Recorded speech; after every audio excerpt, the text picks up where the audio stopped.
may request, you can stand up.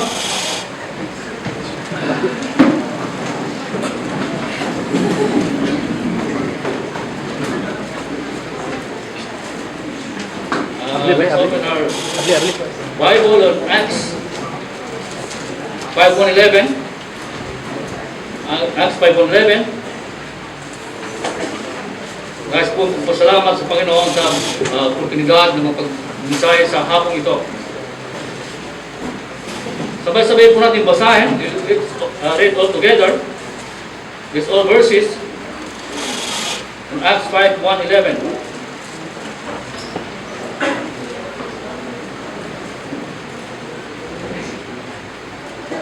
Ready? Begin.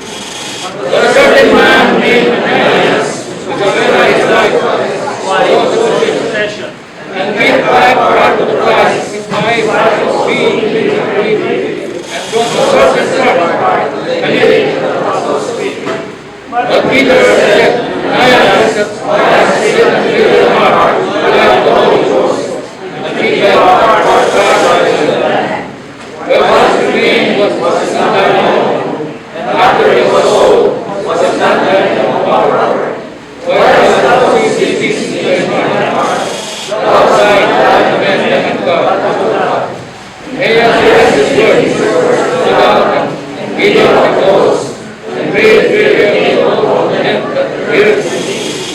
And the young man rose, would him up, carried him out, and buried him. It was out the space of 3 hours after his wife was died, and Peter answered her, tell me whether those were for so much. And she said, it was for so much.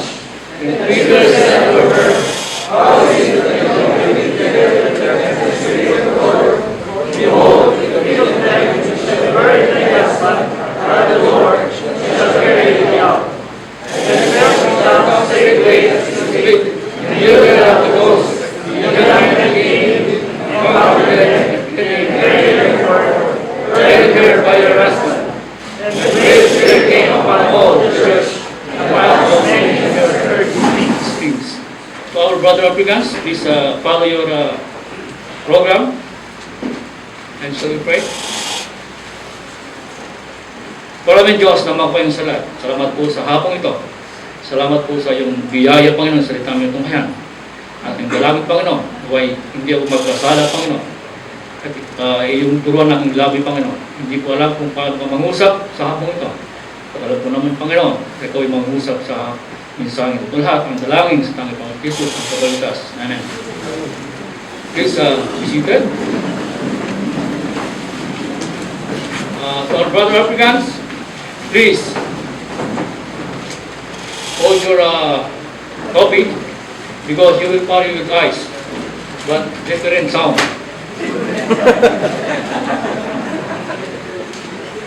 Ang lesson po natin sa hapong ito about tungkol sa a defect in an early Christian church. It's something that caused weakness o isang kahinaan ng isang iglesia noong panahon ng yon.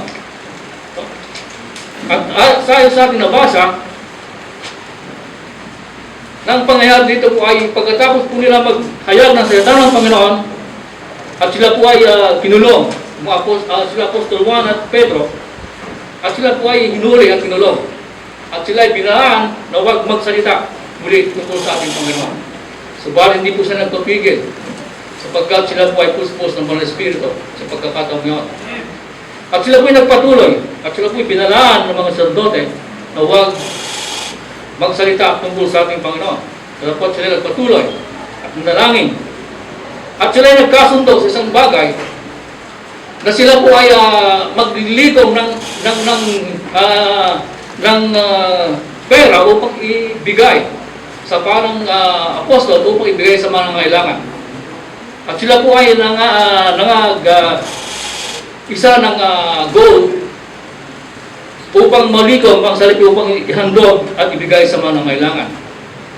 Isa po rito po si Barnabas na siyang nagbili o nagbenta ng kanyang arilihan o kanyang bukirin at ang kanyang pagbilan ay binigay lahat sa mga apostol.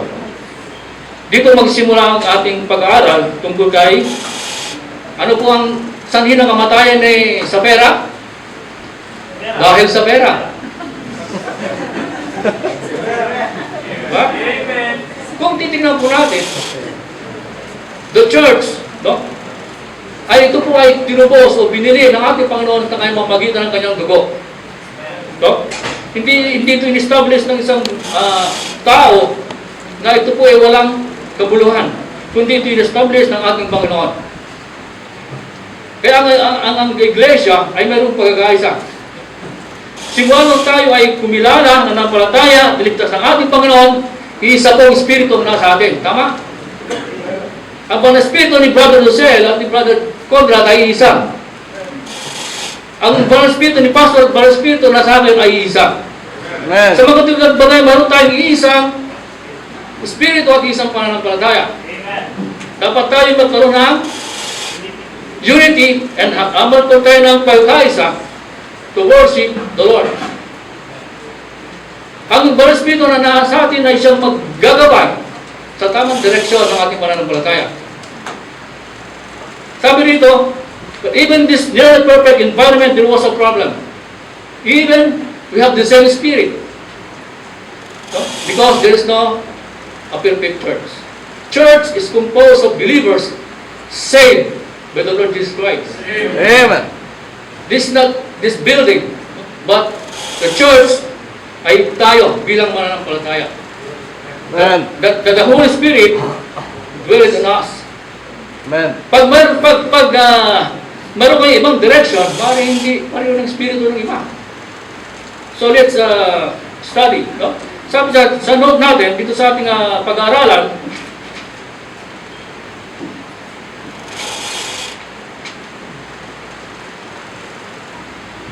na ang Satan cannot able to come to the church with persecution.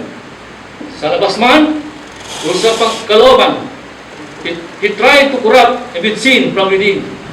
Remember that in Matthew 16:18? I send to thee that thou art Peter, and upon this rock I will build my church, and the gates of hell shall not prevail against it. Even in during the Old Testament, during the church in Jerusalem, sila pinipersecute. Sila pinapatay. Nais nilang igupo ang iglesia. So, hindi po sila tagumpay because ito po ay sa kapangyarihan nating Panginoon. Bagamat pinag-uusig ang mga mananampalataya noon, hanggang ngayon ay nanatiling matibay ang iglesia dahil sa kanyang kapangyarihan. And the hell not prevail against it. Hindi po nila magagawa ang iglesia. Kailanman. Ananias and Sapphira were Christian. Nag-survey ako, no? And nag-search ako sa internet. And different views. Some Christian, some non-believer, and including our brothers. Na-confuse sila. Are they Christian or not? But they were not living. Ananias and Sapphira were Christian, but they were not living in the spiritual level as other Christian. They are Christian and they are saved. Saved. The story of Paul reminded that we cannot should not judge the works of the Christian. No? Marami tayong akala natin mananampalataya. Marami na tayo kakilala na akala mo mananampalataya, subalit hindi siya tunay na mananampalataya. Ang sabi sa 1 Samuel 6:7, but the Lord said unto Samuel, look not on his countenance or the height of his nature, because I have refused him. For the Lord said that not a man seeketh, for man looketh on the outward appearance, but the Lord looketh on the heart. At this moment, alam ng Panginoon kung sino ang kanyang mga anak. You cannot hide. There's no closed doors. Nakatago ng mga bagay-bagay na hindi alam ng Panginoon. Parang pastor, di niya alam kung anong tunay kong magkata, but God knows your heart at this very moment in time. So number one, the deceit of Ananias, the dishonest behavior of Ananias. Okay, so tulad sinabi ko ng una na si Barnabas ay naging tapat. No? Kanya binigay ang kanya na pagbenta sa kanyang mga bukirin. So, balik, no? Ito po yung nakita po natin, no? Some practices in this church. Especially in our sa probinsya, no?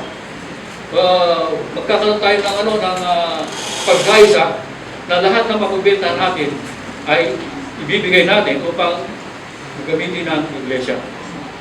So, dito sa ating nabasa, tungkol kay Ananias, no? Sila po ay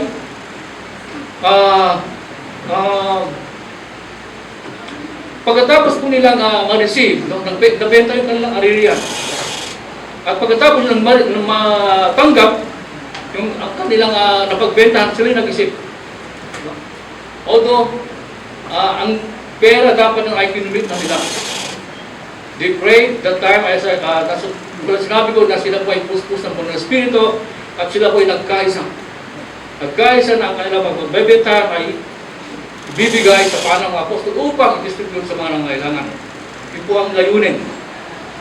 Nung natanggap po nila ang kanilang napagbentahan, sila po ay nag-isip. So, they sold property at nag-isip po sila. And they pretend that sila po ay ang sabi rito na they were alert placing the proceeds in the common offering. At siguro nakisabay sila na ibigay ito. At nagpanggap din sila puspos ng Punong Espiritu.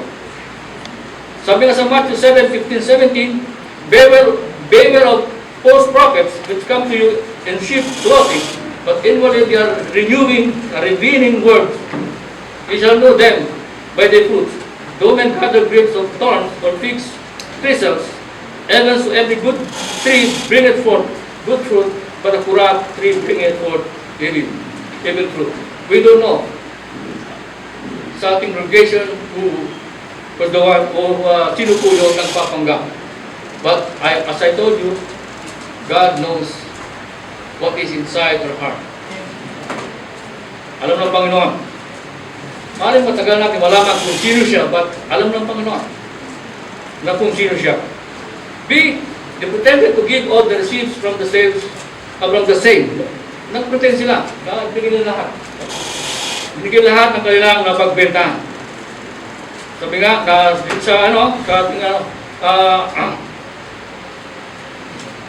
there was nothing wrong with giving back part. Sabi niya nito, no? Of the proceed. The sin was the fact that they said that they were giving all, when in fact, they have not. Hindi lang nangyari noon, kundi hanggang ngayon nangyayari po ito. No? Sa bawat iglesia. Sabi nga walang perfect na iglesia. Walang perfect. Ito yung nangyayari. Sa mabas, nagpipretend tayo na ibigay natin ang dapat sa Panginoon. But in fact, hindi po natin ito ibinibigay. But God knows kung ano po yung binigay sa Panginoon.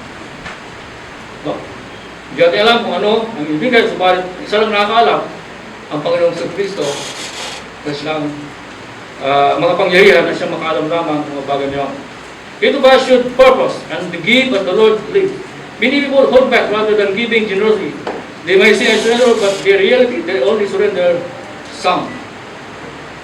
At alam po natin kung sino man tayo sa Panginoon. Kung ano pong pinumit natin sa Panginoon, walang nakakaalam. Kung paano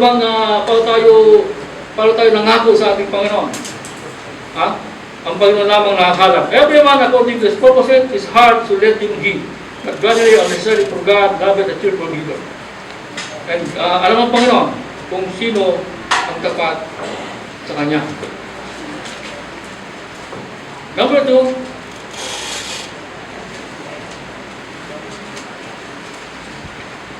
the declaration of the apostle, pahayag ng mga apostol.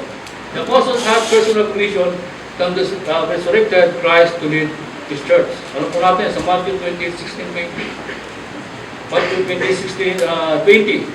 Tingnan po natin, para malinaw po ito, at alam natin lahat,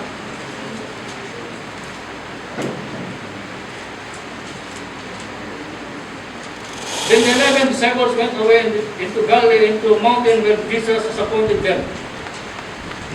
And when they saw him, they worshipped him, but some doubted. And Jesus came and spake unto them, saying, all powers is given unto me, and heaven and earth. Go therefore and teach all nations, baptizing them in the name of the Father, and the Son, and the Holy Ghost, teaching them to observe all things whatsoever I have commanded you, and I am with you always, even unto the end of the world.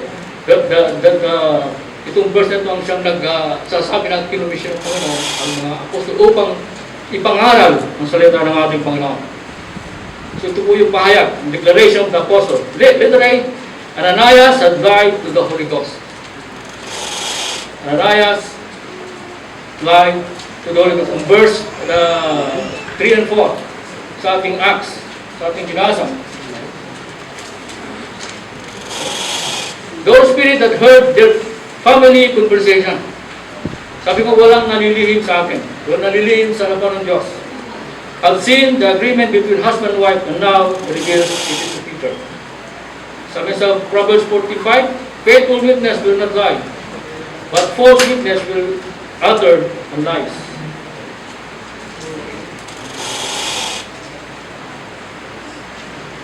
Ito po yung naging kasalanan nila Ananias. Sino po yung nagsinungaling sa Holy Ghost? Behold, the desired truth in the inward parts, and in the hidden part thou shalt make me known, to know wisdom. Psalms 51:6. But the truth and its not also wisdom, instruction, understanding. In Proverbs 23 and 23. Si Ananias, nasa kanyang kamay, in his own power, to give what he promised to the Lord. Nasa kanyang kapasyahan, kung ipapagkaloob niya o hindi. Kaya nangyari ay sila ay nagkaisang dalawa na ibigay nila yung, hindi ko alam kung nakalagay part, 1/4 ba, 50% ba, or 10%, or 90% sa kanila, o 10% ang kanilang binigay. So nakita po natin yung nangyari. Letter B, sa ating letter B, the Holy Spirit is a person of Godhead. The word Spirit and Ghost are referring to the same Greek word, pneuma and wind. Bakit kinumpare ito? Ito ang tulad sa isang hangin. Because alam natin ang hangin ay ating nadarama pero hindi natin nakikita. We know, mayroong air, there's air sa atin, sa ating environment. But we cannot see. So, naramdaman lang natin, nahinga po natin. So this is ilang tulad ng spirit or ghost. More than just influence of feeling, the Holy Spirit is fully God, is present within every believer, guiding and leading us according to the Word of God. Ito po yung nagtuturo sa atin at naggagay sa atin sa paggawa natin bilang isang mananampalataya. Kaya hindi natin pinoproblema kung paano gumawa ng mabuti.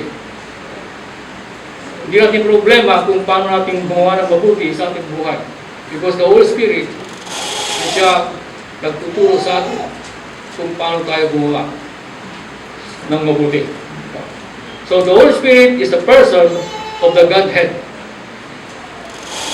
That's the divine nature of God. Number 3, the death of Ananias and Sapphira.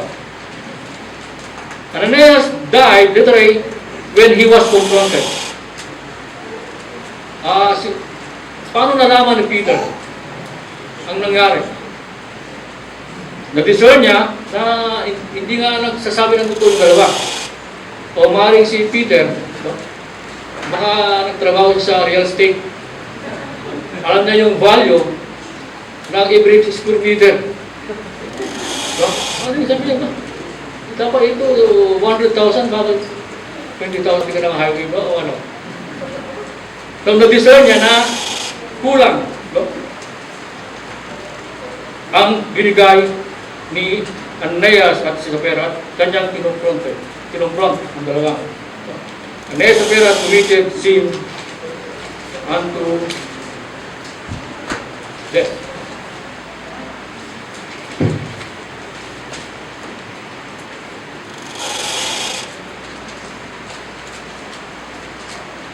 Sapphira and Ananias committed sin unto death. Alam niyo po, this verse that I'm going to read is very crucial, or it's hard.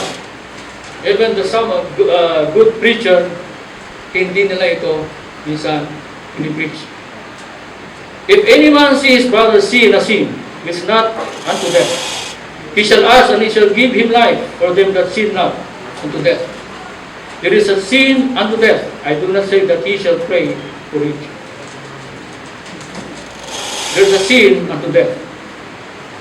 The Bible teaches us that my union or your union to Christ is so strong, and nothing can break it. According to Romans 8:35-39 says, we shall not separate us from the love of Christ.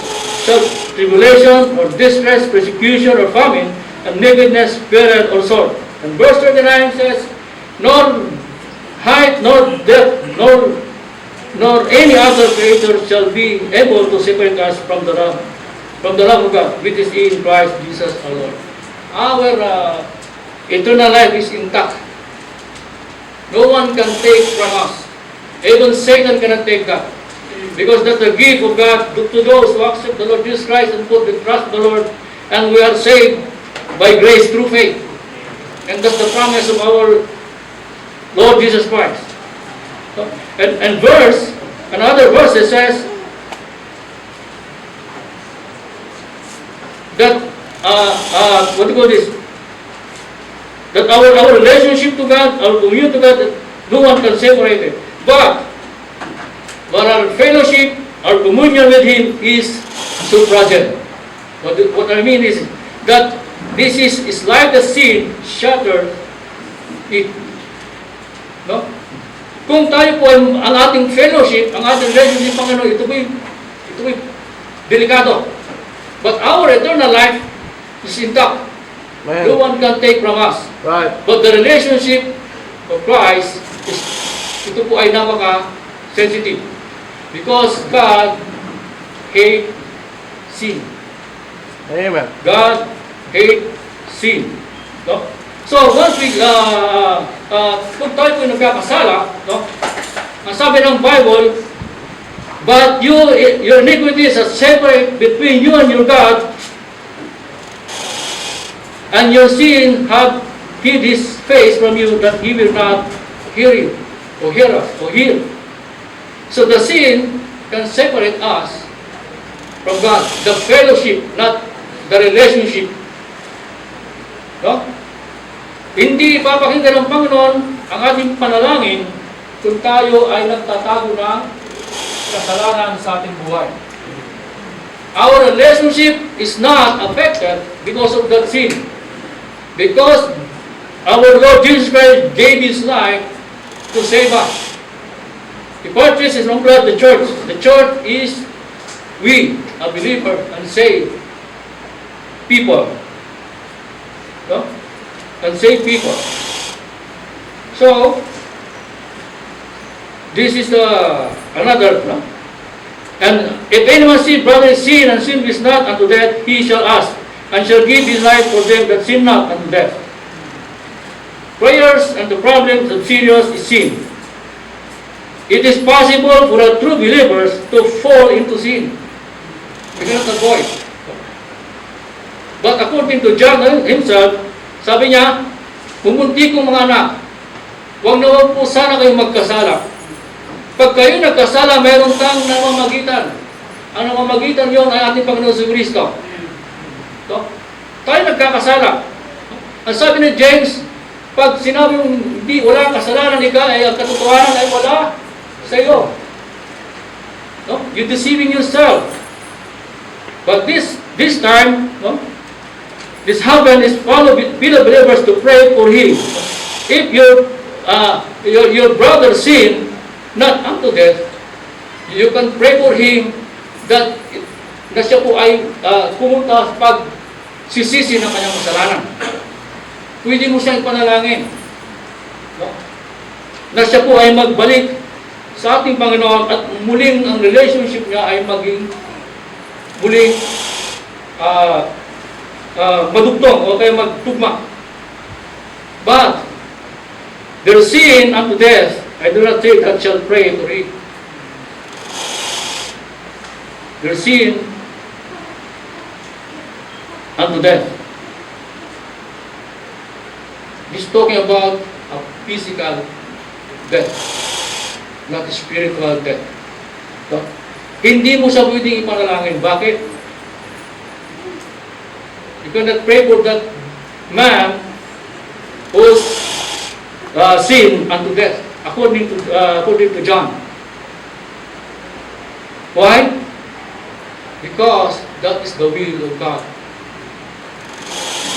To teach us a lesson. To teach us a lesson. No? Some happened in the Old Testament, during Old Testament time. Sino po? Si King Saul and Samson. Hindi po Samson Samson. No?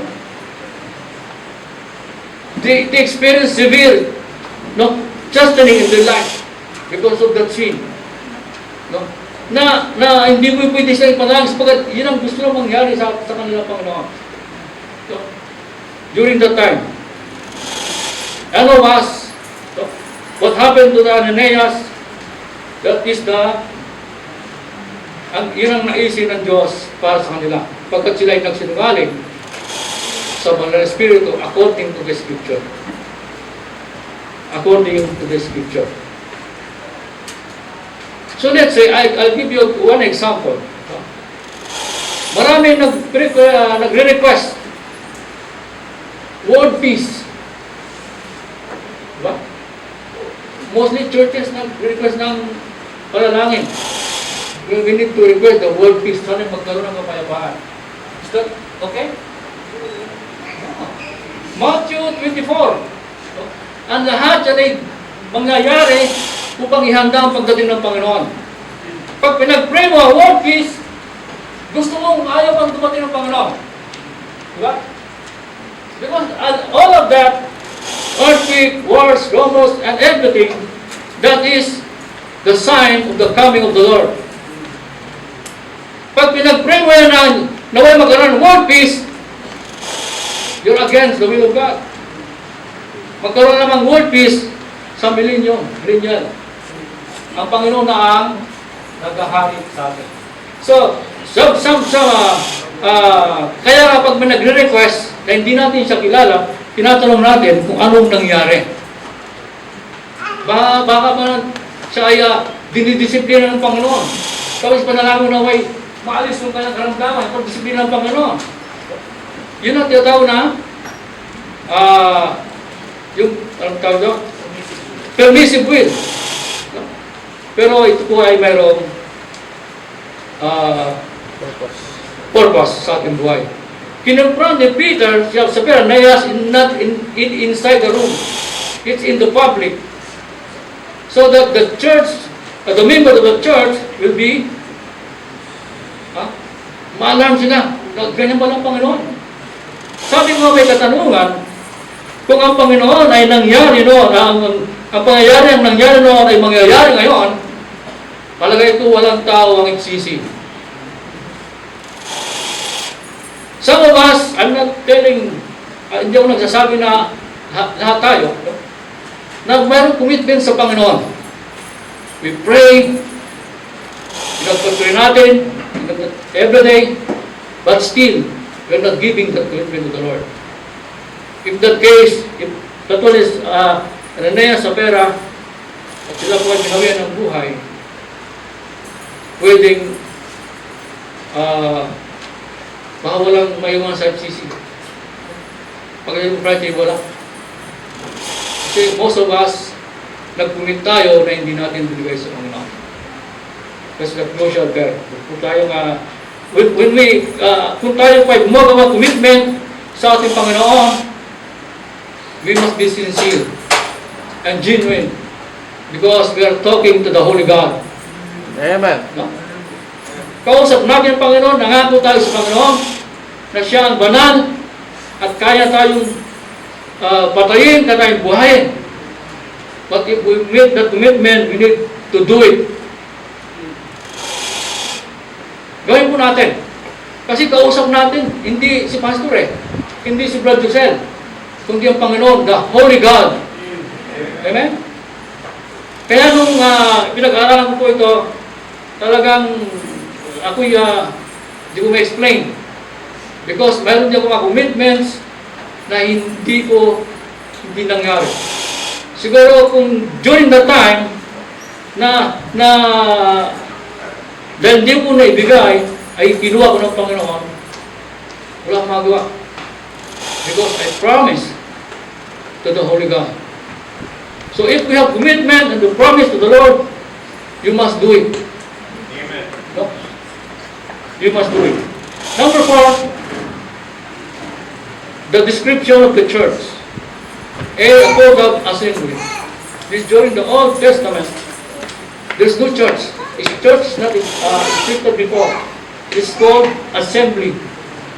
If you notice in the Old Testament, mababasa po natin lagi the assembly of congregation. It's the church. Ang church ay lamang ito nung dumating ang ating Panginoon. Matthew 16. Doon lamang nagsimula ang church. An ecclesia, no? Here for the first time we see word ecclesia, no? Ecclesia, ek means out. Ecclesia is called. No? A group called out. Assembly.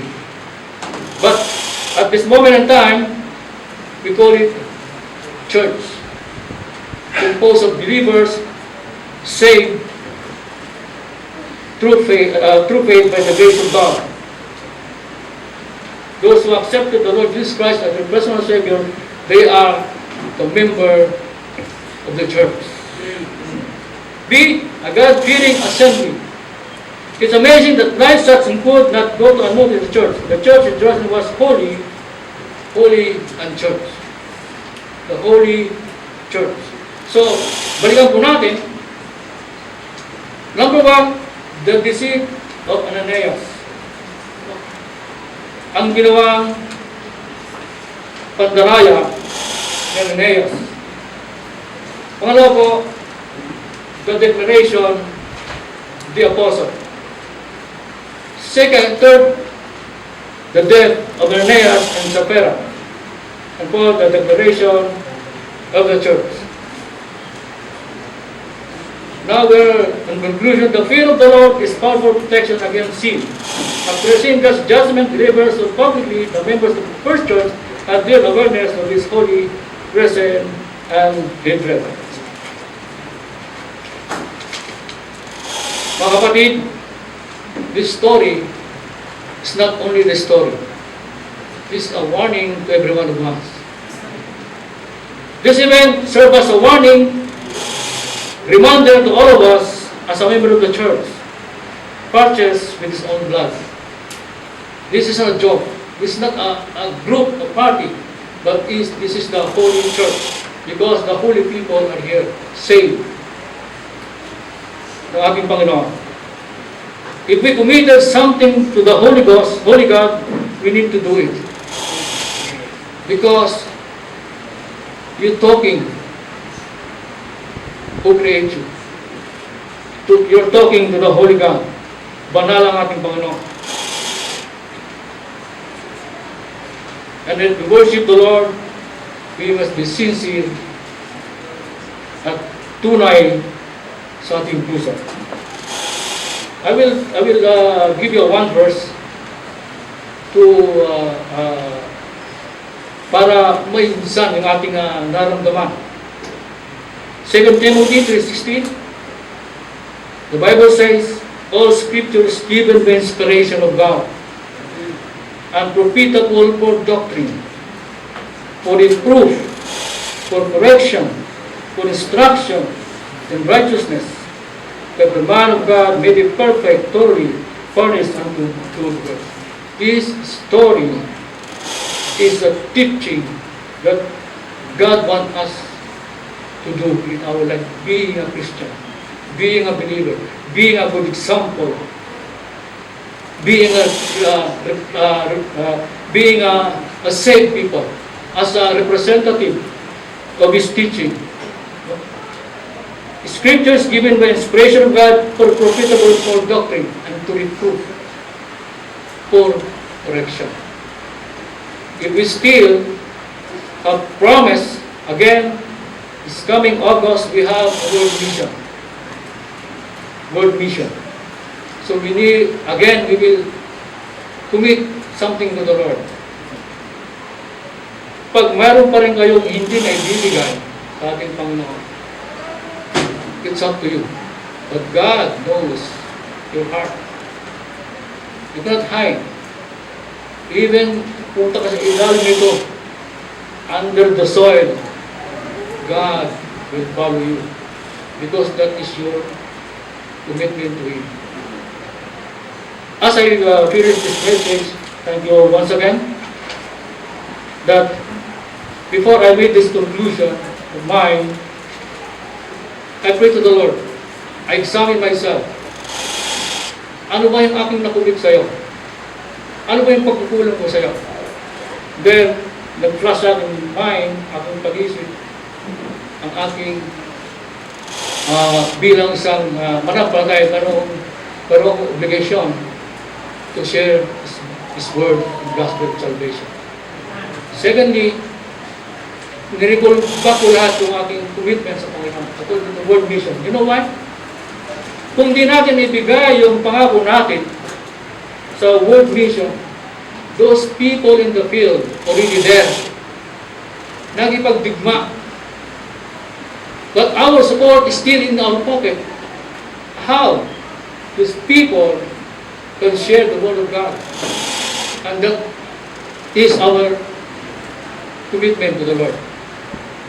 So as a church, as a one spirit, as a Holy Spirit in our heart, we need a unity, we need to be united to support those missionaries in the field. Amen? So ano po yung ipangako sa Panginoon? Just do it. Just give it.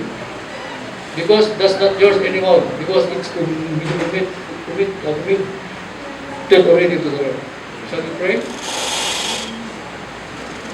Maraming Diyos, salamat po Diyos sa kami na pag-aralan. Thank you for this